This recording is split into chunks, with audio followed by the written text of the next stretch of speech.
What are you guys doing out here today? We're just out here to support the police, let them know that there's people in the community that still care and appreciate them and appreciate what they do for us. Gotcha. Their families too. It's not just about the police, but about their families, because their families feel terrorized as well.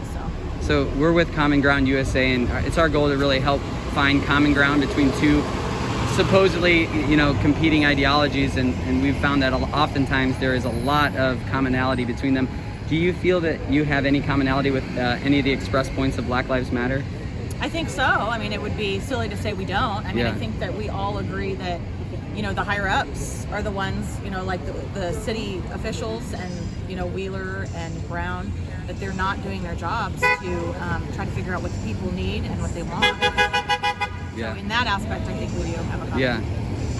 At least from, I've talked to some of the BLM members, and that's what they've said. So. Gotcha.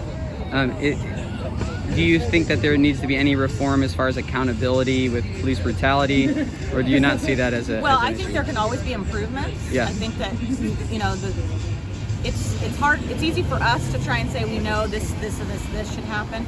But, and I do believe, I've spoken to a lot of officers, and they also believe that there are improvements, and they're open to talking about those improvements. And so I agree. I agree there can always be improvements. What do you think could happen? So you were just stating that you've talked to officers who want there to be dialogue in order to make some improvements. What do you feel like needs to happen, or who do you feel like needs to take those steps to encourage that dialogue?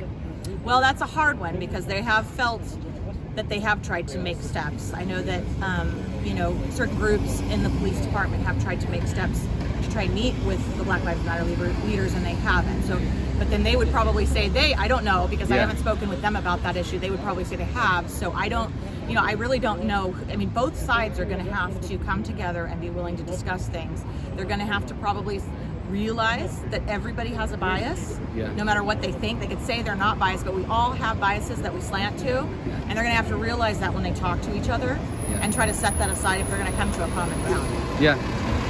Now, is that the governor's responsibility, the mayor's responsibility to help initiate that? Who do you feel like, whose feet does that lay at? I think the city leaders need to step up and do that. That's what, that's what they're elected for. That's what they're paid to do.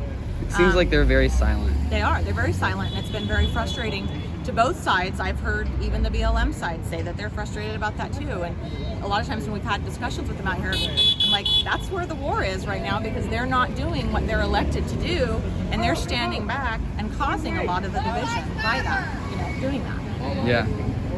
Yeah, I've had some videos, some black men at the protest saying, "Come talk to us," just shouting like, "Just come talk to us." Right. Because I think maybe they're hitting up a few of the leaders, but there's I think a large group of people who are just really wanting there to be some dialogue and don't feel like that olive branch is being extended. So it's interesting to hear that from the other side that you're talking to people that feel the same way. So right. Yeah. Well, thank you so much for your time. Thank you. I really appreciate it.